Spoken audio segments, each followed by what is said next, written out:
Somebody's pulling me out on the streets. Just like that, you're back here. What I gotta do? This is gonna get worse. I just don't know how to be out in the world, man. Look out that window. Nobody does. Hey, everybody, welcome to What the Flick. It's True Detective, Season 2, Episode 4, Down Will Come. Alonzo Duralde in the end, Brett Ehrlich, Michelle Boley, Ben Mankiewicz. So I don't know. I think I'm ready to make a decision on whether I like this show. Yes. I'm still interested in watching it. I'll give you a little preview of what I'm about to say about it. But I don't enough. They are too depressing. There's a little leftovers in it. It is too down. It is too morose. Plus, I don't totally know what's going on, and this is my field. Yes. You know, this is my area. I feel as qualified to be on this panel as someone who has never watched the show. Right. In terms of being able to identify at any given point what the hell is going on. I know there were certain discussions that I followed. You weren't lost the whole time. Specifically one that was just about what sugar does to your teeth. I'm sure. Not because I got the metaphor, but just because I know what sugar does to your teeth. But like, okay, let's take that scene, because right afterwards, the number 2 guy, I guess, with the Greek drug dealers, says in the bakery. Bakery like, people, that I know. says something like, you know, there's a metaphor. His was, you know, I use all that sugar. It's too sweet. I didn't know you liked sugar. And then Vince Vaughn gets in his face and says, I think menacingly, but maybe friendly, says, you know, it's the only way I can drink your coffee. I never lost a tooth.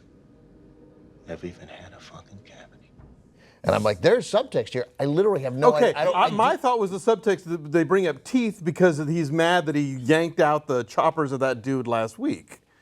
All right. That's That's why we're talking about teeth, right? That makes sense. But I thought it was Vince Vaughn trying to, because he's getting back into a game he left, trying to show I'm menacing. You should fear me. Also. Yes. I get that he's trying. I get that he is out some cash. Right. Because of death. And now is getting back into the game. Now, there is a great plot device. There's something that's interesting. Right. Someone who was like, oh, Michael I just Corleone. I don't want to be in it, and now I got to get into it. Exactly. Bologna. That I get, but it was just not entertaining to watch. Brett, you're louche. I'm louche? Like as in Ebby? Wait. And what does that mean? All I know is Ebby Calvin LaLouche. That was a line they used. The henchman who's always so breezy about everything. You're louche. Right. I literally have no idea what you're talking about. Vince Vaughn said it to the guy who looks like the bad guy in Banshee, and he and then sent him off to his demotion to be pit boss. And said, oh yeah, you're louche. You're louche. And did you look at? Do we know what that means? Sort of those words that I use and don't exactly know the definition, but I think it means that you're sort of a dilettante, that you're kind of not committing all the way. You're sort of like breezing through things without letting it stick to you. Right. I just wonder how many of those people we're gonna need to see before we like get the point. Okay, you're going back into it. We get it. Let's show 50 scenes of different characters. Yeah, like where he's strong. Like every pie you have your thumb in, we now have to know. Yeah, every piece. Like the amazing thing is, after the start of the show, the brightest character, I don't mean the smartest, but the one shining brightest, the one with the most, is all of a sudden Colin Farrell, who at least is trying to, he's trying to cheer up Taylor Kitsch. He's like, he gives rather useful advice to both of them. Also, to Rachel McAdams about, hey, come on, how do you think this works? Like, I got it. You're on the chopping block too. Right, you're on the chopping block. Be careful. It seems legitimate. That felt more true than merely following his boss's orders to try to get her to back off. Yes, here's the thing. When we go through the different actors behind us, who look like they're like, just say something nice. Right. Nice about the show. Please don't. I know we're lacking. We read the scripts, we didn't fully understand it, but we memorized our lines. I'd say that everyone back here, I get Taylor Kitsch's acting style and how it meshes, and Rachel McAdams and how it meshes, and Colin Farrell. those three, they do miserable insides manifesting as miserable outsides, like an exterior presentation of how shitty their life is. The problem with Vince Vaughn as an acting style in this show, I love everything he does everywhere else, for the most part. He does, I'm miserable inside, so I'm presenting that as entertaining and fun and get away from it and snap out of it. He does that. He can do that. But unfortunately, the writing for this, for him, is the same style as the writing for everyone else. And every time I watch him try to do something dramatic or menacing, I don't buy it. Well, maybe it's because I don't like him in other stuff, or at least in the last 10 odd years or so. I am kind of digging it here. I think that I like that he's almost playing it with this sort of almost comic exasperation. Like, what else? What else can happen to me? But there's never that one truly funny moment. No, but I don't think it's. But I don't think it's supposed to be funny. I think it's darkly. It's gallows humor. It's a laugh at best. It's not. He is not intended to be the comic relief of this show. I think the idea is they cast him as somebody to play put upon in a different way than all these actors are playing put upon. But it's still put upon. It's still suffering. It's still Nick Pizzolatto. It just seems like a lot of that. Like that's my only complaint about the show is, can we have someone who's not sulky? Like, can we have someone who's like, Did you watch season 1? Yeah, no, I did, and I don't even want to get into it. I like season 2 more. Season 2 more. Why? Really? Wow. How come? I'm not a Matthew McConaughey fan. I'll just fair enough. Okay. But like that was, that was like the breaking Matthew McConaughey. Not like breaking him in half, but like the breakout. Right. That was the apex of the reconnaissance. Yeah, I think for some people it was, or for people who really don't like him, it was like, oh my God, this is a lot of Everything you Matthew hate concentrated. I hear you. Okay. Yeah, Of the I McConaughey thought there were. I don't dislike it. I'm just super frustrated by it. But let's get Michelle. You're a director, so you're actually creative. So let's talk about because I think it was episode 4 of season 1 with the unbelievable tracking shot, single scene, and so it was like sort of following the same thing. Like here's the thing, right? And you knew it was coming. I said to my wife as we're watching, I'm like, okay, there's been too much walking around, and they've just given us this bald, menacing guy out of nowhere. Obviously, they're not just going to go arrest this guy, right? Something is about to go horribly wrong. Then there it was. Yeah. Kevlar vest in the head. Kevlar vest. Why don't they make Kevlar helmets? But too bad because W. Earl Brown he's like he was comic relief. That's one of the funniest. That's true. Great line from Rachel McAdams earlier. You know what? I could give a shit. I don't think there's any confusion about that, Detective. That's pretty clear. We needed to. So what do we think of that scene? Was that was both to me a thrilling action sequence and then one that was incredibly flawed. We're still doing this? Kind of like didn't it feel like it was overstayed its welcome? It went on for a while. The fight, the shootout? Yeah, the shootout. Yeah. But I do think the scope of it seems like it's going to drive the rest of the season. Yes. And he gave that hint, they're looking for a way to get rid of you. They want to sack us all, basically. And that scene, to me, just like raised those stakes so immensely. It was such a mess up. It was such an intense scene to watch that many civilians die. I thought that was awesome. So let me throw a couple things out there for the civilian side, because there were a couple things that, one, I loved W. Earl Brown's trying to get a sentence out before getting shot in the head. That makes it much more visceral. Moving. What the fuck? Like, Jesus, boom, and he's gone, dead, right? Departed. Right, and then there was, to the civilians, like there was at one point where I think Rachel McAdams is shooting just back and forth with a guy behind a car. And then all of a sudden, like a civilian, I guess, was just trying to pass the Asian dude with a hat?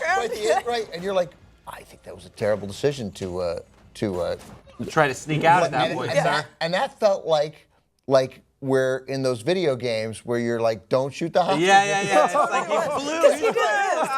Right. Shot a blue guy. I'll shoot his corpse. Who would try to go behind No, don't mind me. I'm just passing through. Yeah. I liked that. But once I start liking stuff like that, that's a real bad sign. Yeah, that's true. That is a bad sign. I shouldn't. I should hate stuff like that. Should be the one thing that sticks out as like a negative. Unfortunately, like at this point now, I'm just like kind of looking for funny things to happen. We have not talked about Taylor Kitsch's gayness this episode. Right. Oh, Well, yeah. So he made an advance this episode. I think like that was to me not so much as the character did, but like we learned more about him. Like he turns out he gets drunk and then his inhibitions go down and he is who he clearly is. But then sort of that immediate opportunity, finding out that his girlfriend is pregnant and saying, no, this is it. Like This will fix everything. This will fix everything. But that to me was like. Spoiler, it never does. The problem with go for it. No, I liked all of a sudden that character got much richer to me because of those moments. Whereas I was like his particular brand of moroseness was the most troubling for me of the three, and that came out of it. At least he was energized in that scene, and then that nice moment, he's like, okay, this is the point where a straight guy would get up and he would go sit next to the girl, right? And he's like, okay, so Putting my arm around you now, yeah. Hearing this, I love you.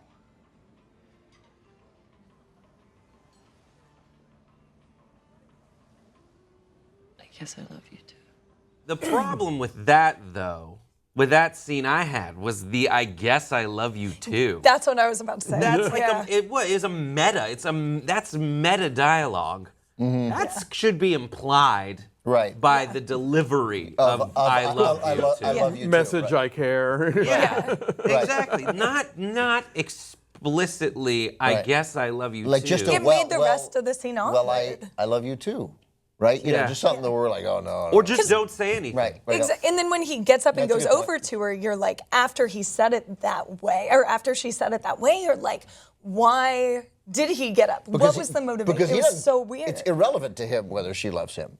I mean, that doesn't matter to him. He's just like, okay, this is my opportunity. She could have said, quato, nicto, whatever. Ipsum loquitur. Yeah. Right, it doesn't make any difference. He's going to go sit there because he's like, I am a guy getting married with a kid and I'm going to be okay. Does he think that because he thinks it will turn the press away from him? That's what I took it No, it's not as. about the press. It's about his own sexuality. Yeah, like that's just Just him. like that's a strategy. It never works, but it's a strategy that a lot of people who are unwilling to deal with their own sexuality will deal with. Oh well, if I have this kid with this woman who I marry, then I'm fixed. Legitimate. Yeah, exactly. Card-carrying member of society. We're all good here. Nothing to see. Yeah. Well, then the press it does kind of come out of nowhere. Although I assume it's tied. Well, I guess it's tied into tied the to the starlet military. and the ticket and It the. did, but it still think it's it didn't feel right to me. I think it's whatever that black. They're not calling it Blackwater. Black but it's Mountain. Black Mountain. Yes. They Yeah, did I go think from it's tied to that. They do go from 0 to Right, pretty right. fast Yeah. on this show. Yeah, and how did I guess he was going back to the thing. I mean, I liked that he lost his motorcycle. I liked that. That's the They could problem. have shown us a headline or something, though. They could have given us any context for Sure. like them coming out. That a story came out, that Right. something A spinning happened. headline would have I been. don't know. Yes, exactly. I mean, something. I like. No, to I think agree. that- I like to think that the paparazzi, like the backstory, all those actors, like, okay, the story here is, all right, or not even the story, the actors, but this group of paparazzi starts out being like, all right, you'll ask the first question, Right. second, third, fourth. Okay, that's it. And then We're agreed. Canadian paparazzi. Yeah, but when he shows up, they just get so excited. They're like, oh, I'm sorry, all at the same time. No, you. I thought the handling of the so that didn't feel right to me, and then I thought the handling of the reporter and that crowd. I mean, they hear an explosion and there's shots fired, and they see the SUV run into the bus, and cops are running up, and those cops don't say everybody get down, run before, which bothered the crap out of me. Like the cops waited for those civilians to get caught in crossfire. It's not like these are good, it's not so much that these would be great cops would do that. It's standard procedure to be like, Get out, go. They know those guys have just fired 250 rounds back at the cops, and then we let those civilians stand there, and then they get mowed down. Also, one by one. I don't know, and there's a certain civilian died of that, where it's just like, you heard gunshots. Right. Like, that's what you were hearing in addition to an explosion. That's on you. Get the hell out of the way. It did feel a little more like Grand Theft Auto than like This whole show feels like Grand Theft Auto, especially the flyovers of, like, the 5 out of town. Like, that is the exact shot you get. I was loving the overhead shots in, like, the first episode, second episode. Now it's like, okay, stop it. True Detective, I get it. I was listening to a podcast where that, now this will ruin it for you, but I think it's already gone, is that's the equivalent of the Seinfeld, like, boom, boom. It really is, but in layers. Yeah, Oliver Wang at Paparazzi said, this far into True Detective, the two things I never need again are overhead shots of L.A. and suicidal covers of folk songs. Oh, yeah, what the hell? What? It's that same woman. Why do they keep doing that? I get stylistically, you'd want that as, like, that's home base. Like, I like that. I like having things like that where this is a place you go, and it's kind of cool for that to be like the ambient music that also defines the tone of the scene. But unfortunately, like, who's hiring that woman to come back? Oh, in the bar? At Yeah. It feels really forced. Yeah. But, like, who's the booker who's like, you know what, we want Suicide Girl. Yeah, it's like in Mulholland Drive, because it's, I'll buy that woman's going to be in there singing, crying in Spanish. This show, okay, yes, obviously this is the show that gave us Time as a Flat Circle, but you're right. Like, how many times do they rebook her? Does she have like a 4-month gig at this residency at this club? I don't think the secret place where the corrupt cop and the crime boss meet has live entertainment. Right. The jukebox, maybe. Right, jukebox. Right. It's not that kind of bar. I am fairly obsessed with, lately, the last few years, with violence in movies on TVs and television, which I don't mind, in fact, usually love. But there has to be consequences for it, and there weren't forever in Westerns in almost every movie that we produced. And then, we started to get smarter about it in like the late 60s, and then it's come and gone. Sometimes it's just the only consequence of violence is that somebody decides to seek revenge for his murdered family. That doesn't feel real either. So at least this ended with something that I very, very, very much liked. Like, I gave me a 10 the last 60 seconds of them reacting like humans to holy shit, what has just happened. Everybody's dead on the floor. Everybody's dead. We lived. We're all interesting that the unfortunate thing of these criminals, which they're being pursued by 3 cops who don't really care whether they get shot, right? Mm-hmm. 3 cops who are like, whatever. If I go down, so be it. I got nothing to live for. Okay.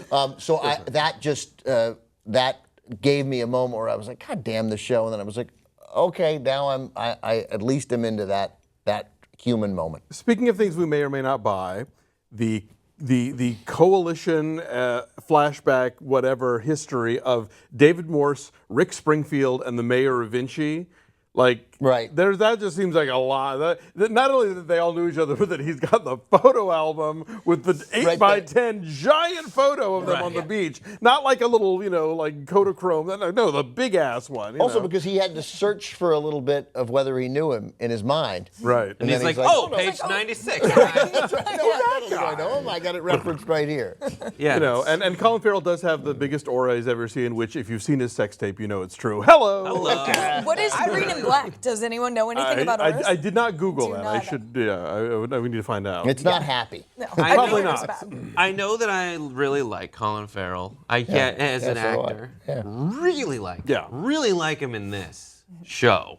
I like the scene with the kid this week. Mm-hmm. Yeah. Oh, yeah. I'm obsessed with Rachel McAdams' facial expression, like her default facial expression of listening. I'm gonna make it seem stupid, but like her listening facial expression, AKA her default setting in this show, which kind of communicates that very clear, like, I could get shot, I don't give a fuck. Right. That is fantastic. Mm-hmm. What strikes me most about this show is the fact that I could be the music supervisor on it. And so the way that you do scenes in this show, if I were to compose it, would be something like...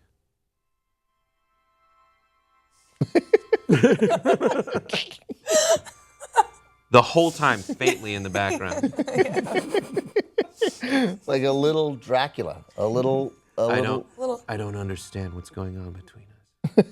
It really makes those looks work, though. And then smash cut to Leonard Cohen. And anyone who has GarageBand can have the full soundtrack of True Detective by going to strings and hitting Be Diminished. You know what was a good scene? Be Diminished would be like a good title for this episode. Down will come, Be Diminished. Her getting suspended, that guy, that Steve, that Putz filing the action again, her sort of incredulous reaction to that was well, she She's doing shat where she ate, you know? Yeah, right. I was psyched about that, though, because the last episode, every single scene with a woman, I counted it back down. Every single scene, they were either sucking a dick, or they were talking about sucking a dick, or they were a prostitute. That was every single scene, and I was like, really? Like every scene? So I was really happy, at least, that they took that and turned the sexuality in another way, where it's also screwing her over. Yeah. Right. Well, last time they told her she had to sleep with someone. Oh, that's right. So at least this time they were also punishing her for doing it. So no win, ladies. Yeah. Here's the thing is, though, like, That's I real. know for a fact that the reason there is a female lead is because there was a note last season where there were no female leads. They were all just naked pretty girls. And they thought to themselves, Or well, we Michelle can put more dick sucking and sex in this. We can just do it. We'll just add them in. Yeah. We'll just put more scenes But where they do You it. have a boy prostitute for balance. That's exactly, yeah. I do like the whole knife thing. Yeah, the knife I think thing is that's good. great. She's not uninteresting. It's just so that good. there can't be, the other characters all can't also be incredibly, any one of them could maybe stand on their own. It's tough with all three, but maybe, I don't know, maybe in surviving this and this horrible thing they just went through, maybe there's something. I sense there's some, if out of not that. a lot, of redemption around the corner here. Yeah. You know, if Colin Farrell can stop drinking and actually pay attention to what's going on Kind around of stop him. drinking, like just beer. Ish. Yeah, Okay. right. Let's not get crazy. Yeah. You know, I think then maybe all of them can sort of, you know, work their way through this and wrestle their demons. Regarding women, though, real quick, I think I like the idea that at least, like Vince Vaughn's wife is a partner, and she does totally stand up to him. She may not win, she might not get her way, but she doesn't back down. She's not scared of him. She's no dish It's true. rag. She's only talking about having a baby. Yeah. That's true. So that's a little like. But she's and part of the business. sucking some dick. She is part of the. That's not how babies happen. But she's only That's sucking You dick. can't get a baby from sucking a dick, right? Well, if don't know. if there's a cup and you're in a fertility clinic, yes. That's true. Oh, that's right. That is And true. they're talking a lot about that too. So you're just, I do think that all the female characters all their scenes tend to revolve around that, but at least, I think Rachel McAdams is a great character. Yeah. I really enjoy it. I don't know that it was necessary for them to both tell her to sleep with Colin's character and to, you know. But she's giving serious actress dry hair. Like that's a commitment true. right Yeah. there. Yeah, she does not her look split perfect. ends are like out of control, and she does not care. And I respect that. Yes, that's acting. All right. Are you at all looking forward to Sunday, Brett? To watch it? I honestly, this has made me feel better about it. I will rewatch with your eyes Vince Vaughn's performance. Rewatch your I eyes. get it now, but it wasn't ever reading as true. Notice I'm not talking to the Mexicans or Russians. I'm talking to you. And that's something that him entertaining me so much in previous movies as the Vince Vaughn character has made it very difficult for me to look past that. My default setting, I don't think he's helping, nor is the dialogue. Yeah, I think we got a writing issue here to some extent. Like we have the same writing for Woody and the writing that worked okay for Woody and McConaughey. I will also say that the storytelling devices for the previous one, that was such an aid to the entire enjoyment of the show. There are no story. Instead of having the frame story and the flashbacks, all I get is just more present. There was something about the tone of the first season. I think that maybe it's something about setting it in the Deep South. Yeah. Where the place was mysterious. Yeah, Southern the place Gothic. was mysterious, and it sort of allows for a certain sort of like Faulknerian kind of language and Totally. attitudes that in Southern California doesn't play the same way, and it just feels stilted. Right, they just need more like dudes.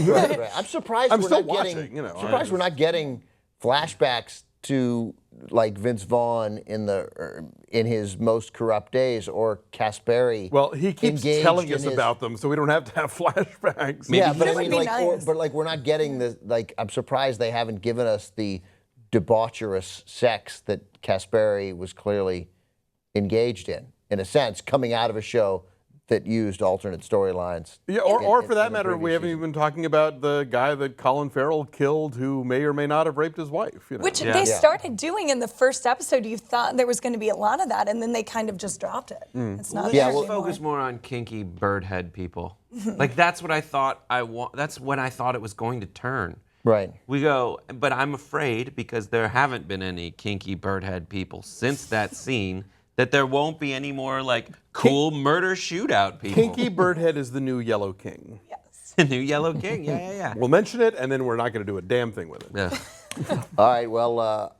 there you have it. Thank you, guys. Michelle, Brett, Alonzo. Some of us will be back next week to talk about episode 5. Thanks for watching.